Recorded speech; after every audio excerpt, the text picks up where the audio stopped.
Hi everyone, my name's Ross Hetherington. I'm the president of the Tesla Owners Club of Australia. I thought I'd do a quick test this morning of the new full self-drive Supervised that's come out from Tesla. For many of you now, of course, it was rolled out early this morning to all FSD hardware 4 owners. So a lot of you will be already enjoying the new Tesla FSD. So this morning I'll just do a quick video on just a couple of points that were raised during the Tesla Owners Club of Australia's FSD panel discussion that we ran a few weeks ago. So I want to go through a couple of the key points to see how FSD handles some of the more complex road issues that we hit every day. Okay, there's a few things on FSD that we need to do to get it started. The first, of course, is to take the pin on drive off. If you've got the pin on, FSD won't come up on your screen, so you must take off your pin number, which is a bit of an issue because we do like to have the security of the pin on drive. But anyway, you've got to have that off. So if you're trying to start FSD and it won't start, and you've got pin on to drive on, that's why it's not showing. The next thing you do, of course, you've got to have a destination. So we're going to go to the Garran shops, and we'll navigate to that. So once that starts, and it will take a little while because I'm in a bit of a dead spot at Gilmore, and you see the FSD Supervised has started up there. So we press and hold, tap brake to confirm, and the car will then start to drive off. And that's starting the FSD journey to navigate to a location. So away we go. So we're just heading up through a tight roundabout in Canberra. We're full of roundabouts, and it negotiates it really easily. So exactly as a human would negotiate it. One thing we did find last night when we were driving around was that it seems to get a bit confused about school zones. So it'll cut down to 40 kilometers an hour, but then but at night time when there's no school in, and then it seemed to have trouble then recognizing the 80 kilometer sign to take us back up to 80. So I had to manually override that last night. So we'll see how it goes this morning. It is in school time, I think, right now. So it will slow down to 40, but we'll see if it speeds up to 80 when we get to that zone.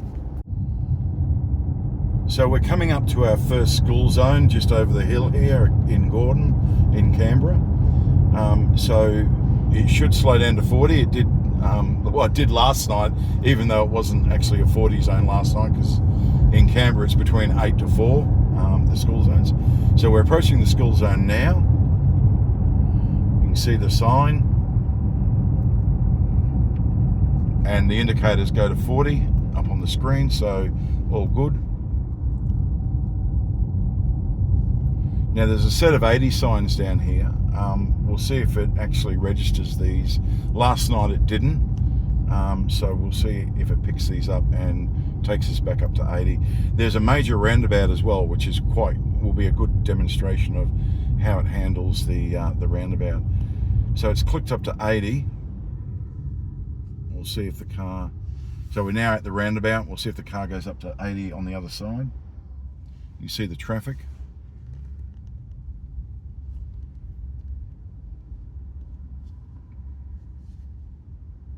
And it's going to take that spot. It punches it through quite nicely. And off the roundabout. So again, there was no real issue there. Even though we had cars coming up fairly fast on the right hand side, the car saw the gap and it took it. All legal. We crossed the lines before they actually entered the roundabout. We've got the right of way, but the car sort of powered through in any case. And again, in Canberra, we're full of roundabouts, so we're coming up to another one. This one's not as big, but certainly it will, again, I've got no doubt we'll negotiate this very well. And clearly, nicely through the roundabout. The great thing is, too, I've noticed it stays within the lanes unlike a lot of human drivers who seem to like to cross over the lanes and come over on you. So the car is actually a lot better driver through the roundabouts than it is a human driver. So we're coming into Canberra heavy traffic at another roundabout. Again, a fairly major roundabout, busy. You can see the traffic on the road now. We have a lot of traffic coming up on our right. So we'll just see how the car negotiates this.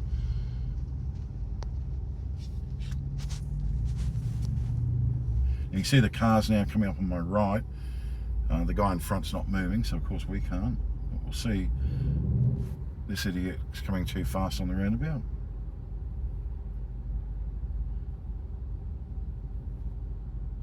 Okay, there's a nice gap coming, so we'll see. It's going to be interesting with the cars blocking us on the right. Oh no, he saw it, and off we go. So again, there was no real issues with that. As we head up towards Erindale, we hit back into the 80 zone, and the car will just creep up to 80. And now you can see it's past the 80 signs, but it's gone down to 60, and I don't know why. It tends to do that. So there's another 80 sign coming up. I'm manually accelerating at the moment because I've got a guy right up my backside.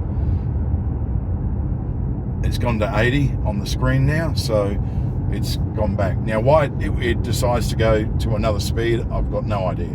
It's probably got something to do with GPS, and there is a new maps pack, I understand, with full self-drive supervised. So it might have something to do with the speeds linked to that new map pack.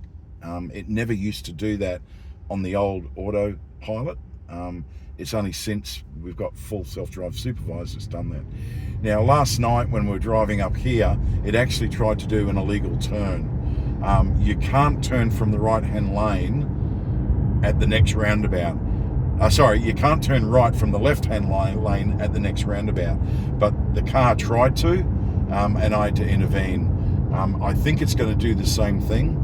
So if it does, I will intervene and we'll go straight through that roundabout and take another round. But I'm pretty sure you can see on the map here, it's got a right-hand turn coming up.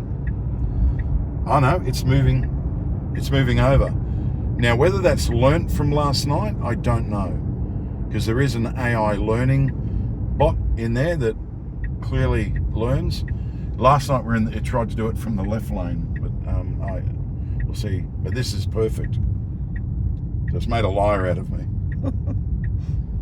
Damn you, full self-drive. He's just proving he's clever and learning. That's right. And away we go. So that was again perfect. So that was a lot better than last night. It moved over the lane early, which was good, and it negotiated that right turn perfectly. So unlike last night. So, you know, merit to the full self-drive.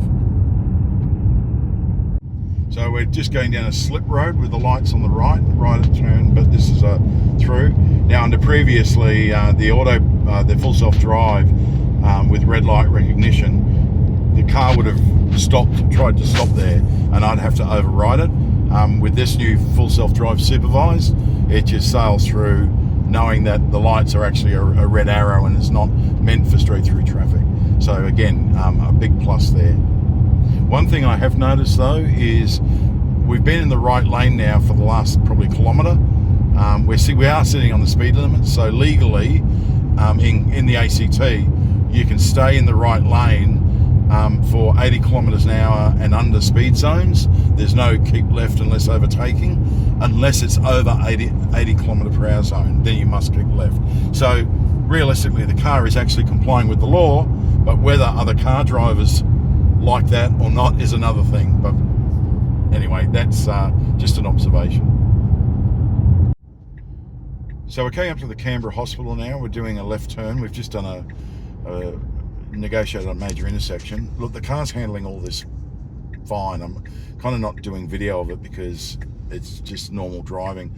But we are coming up to a school zone that has a lollipop person on it. So I'm hoping to be out that they'll stand out in front of us and we'll see what the car does. Now, I will take very careful note and be very mindful and be watchful of the controls. But I just want to see how the car reacts. This is in response to a question we did have on the panel about whether the car would stop for a lollipop person. So we're about to find out. This is in Garran behind the Canberra Hospital. So we'll see how we go. So we're about to go down to a lollipop person just outside Garran. So we'll see how it reacts to the lollipop person. If you can see us, he's not looking.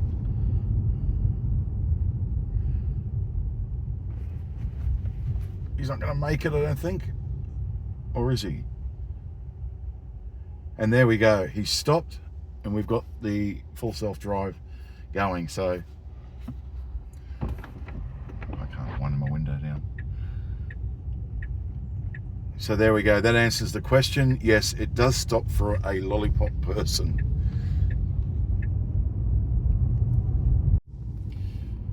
We're coming up to a road in Canberra that's got a lot of chicanes and speed bumps. So we're going to see how it handles it. It should do fine, but again, it's just ticking that box to make sure that full self-drive does actually recognise speed bumps and chicanes. So the street's coming up now on the right. There's another lollipop person.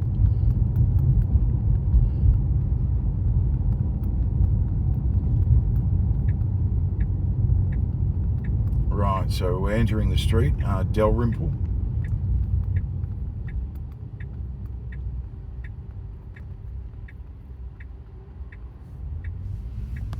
Now, I think the first chicane's here. It narrows the street. It's not a real sort of speed mitigator, but then as we come up, we've got the speed humps coming up. And the speed hump actually appears on the screen, which is interesting. And we're slowing down. Takes it nicely. Off to the next one. Now the next one's a road narrowing chicane. It slows down for it, takes it perfectly. Clearly someone hasn't taken that perfectly because the sign's run over. And up to another speed hump.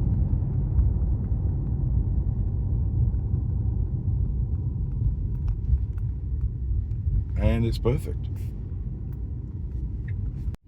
So we're coming up to a major roundabout, but there's a slip road which the car's taking. Where we're heading at the moment is to an intersection at Manuka, where the ACT government has clearly saved some money in road markings, and there are none in the middle of the intersection. The intersection is quite wide as well, and also on the approach versus the exit to the intersection, there's quite a large offset. So I want to see how the car handles it when we get up to it, which will be shortly. So we're coming up to the intersection now at Captain Cook Crescent and Canberra Avenue. We're just passing the Russian Embassy now, and we got the Manuka Oval there on the right. So it's coming up. It's a terrible intersection. This autopilot would just go mental on this intersection. So we're going to see how it goes.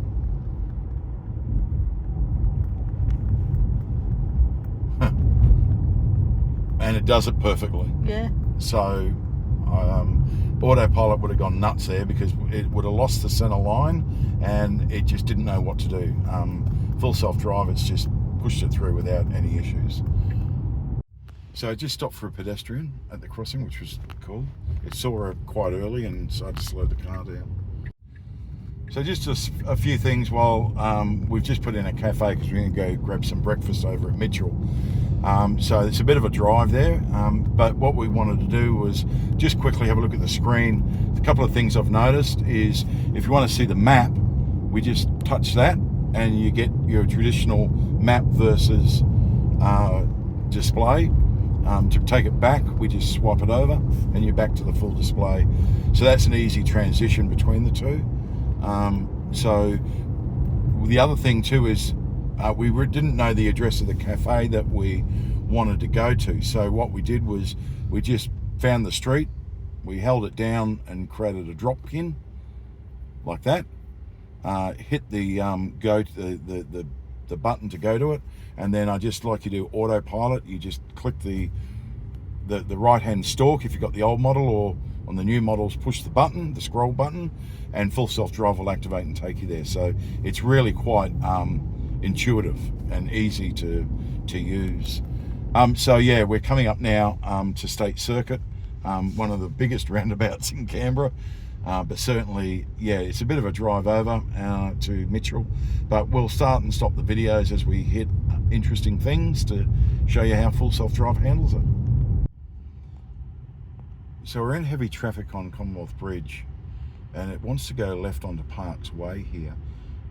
It's going to be good to see how it pushes out, because so far it seems to be happy to sit in the centre lane, whereas it needs to get in the left lane to exit.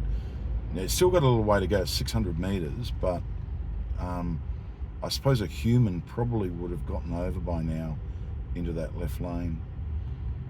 The traffic's fairly heavy at the moment. There's a lot of roadworks because of the light rail that's being put in between Civic and Woden. Plus it's also peak minute in Canberra. So we are coming up to Civic. You can see the traffic way ahead of us is chockers, and there's road closures and everything else. Everything else. But we're going to Mitchell to have breakfast, and you can see that it needs to turn left coming up. Maybe it's because the road, yeah, it is. The road is actually going into 2 lanes, but because of roadworks. So, but it still needs to get over, I think. Yeah. Oh, there's another Model 3 Performance in the right lane. I wonder if he's trying his full self-drive there. Yeah, thank the car, not me. It lets you in. Now, that seems to let Teslas in more than other cars, so I don't know if that's something, but maybe that's a little bit of coding there.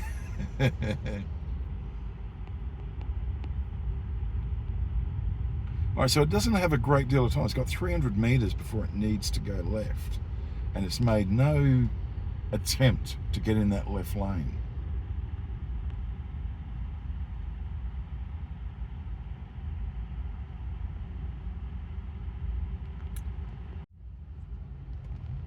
So we just cut it there to save on video time, but yeah, here we go. So it's now just activated, and we'll see how it pushes out into this traffic. So it's got a gap, it'll probably take it now. There it goes. And it's pushing in.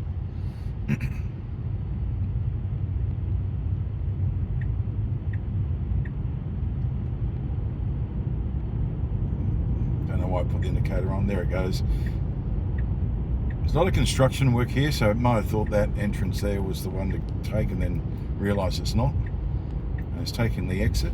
Now, Canberra's got these weird bike paths, as you can see, that can be rather confusing, I would have thought, to the algorithm, but it seems to be handling them quite well. So no matter how confusing the road markings the ACT government seems to want to put out, the FSD seems to be interpreting them very well. So we're on to Parks Way now, heading towards Black Mountain, and yeah, so far I haven't had to intervene. I'm getting bored sitting here driving, well, letting the car drive.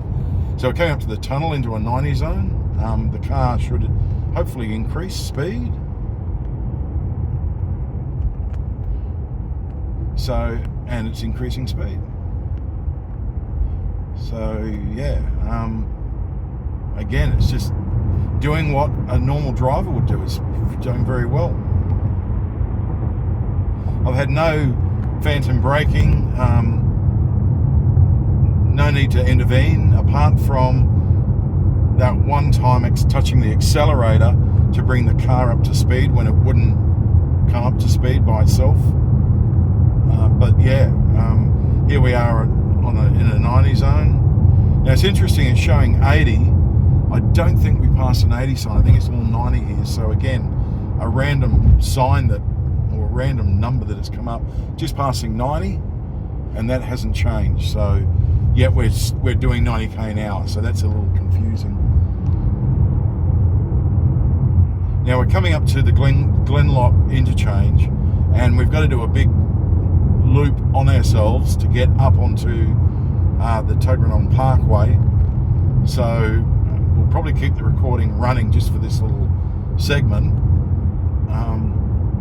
Show you how the FSD travels in traffic around a windy section around Black Mountain. We are coming up now to the Glenlock interchange, and there's nothing fancy about the Glenlock. It's just that there's a, as I said, a loop back that we'll have to take to get up onto the parkway. So we'll see how we go there.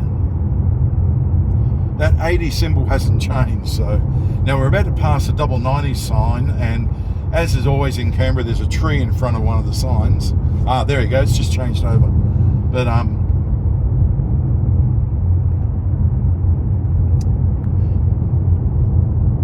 so we're coming up to the Glenlock interchange now, and you'll see the road that we've got to get on, which is we're about to go under the tunnel or under the bridge, and we need to get on the road above us. So it's going to have to take a big loop to get on. The car shouldn't have any trouble. We should just eat this for breakfast. Which inevitably is what I'll be doing shortly because my stomach's rumbling. But here we go. Now, hopefully, it will slow down. Otherwise, we'll be up that hill. Here we go. And it's a pleasant speed. Like the car is just going right around loop the loop. At a good speed, it's not going too fast or too slow.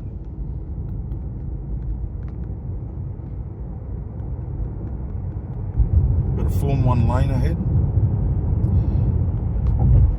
Now here's the Form 1 lane, and there's no traffic coming the other way, but there was an occasion before we weren't videoing where it did a perfect zipper into traffic.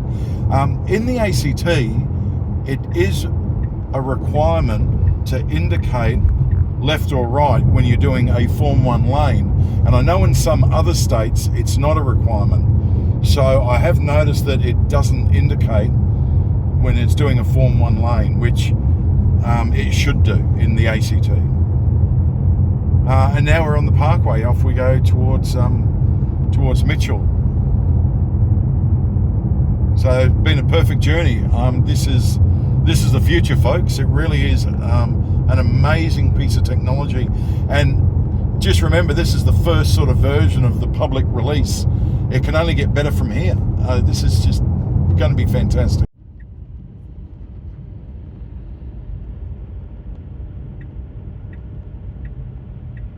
Okay, we're about 300 metres, I suppose, 500 metres from the Tesla superchargers at Canberra, Majura Park. We're going to see if the car will automatically reverse into a supercharger ready to charge, or whether it'll just take you to the location. So we've got another couple of 100 metres, and we'll see. Now the car, for some reason, has picked up 5 kilometres an hour, so I'm going to have to override it. We could have tested the emergency vehicle too, unfortunately, if we'd been a bit quicker.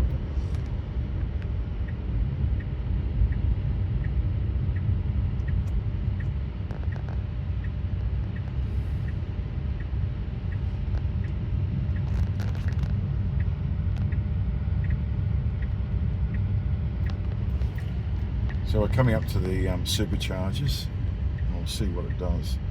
It's taking us the wrong way. There's no way in hell it will get us there. Nope. All right, so I'm going to have to intervene.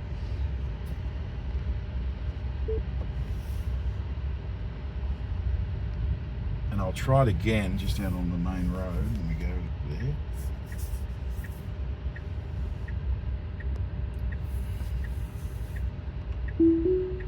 All right, so I've had to correct because it was taking me to a petrol station. I think it was trying to cut through, but anyway.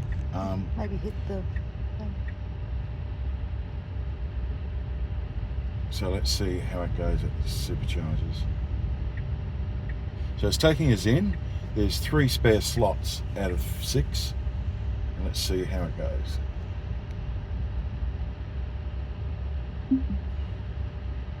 Oh. Wow, That's really cool. Apart from the small deviation through the petrol station, I don't know why they did that, but anyway.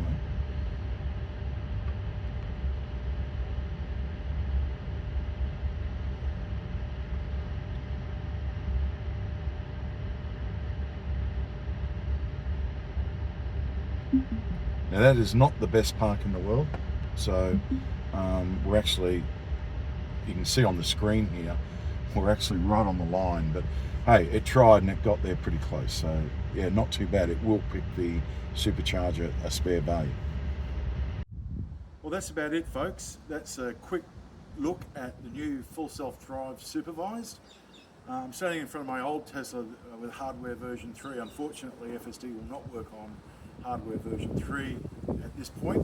Hopefully there will be some news for hardware version 3 owners at some point in the near future, fingers crossed. Just a couple of points you would see, I've edited the video a bit with some text. The pin to drive is you only have to turn pin to drive off if you want to move from the park position to full self-drive, to activate full self-drive.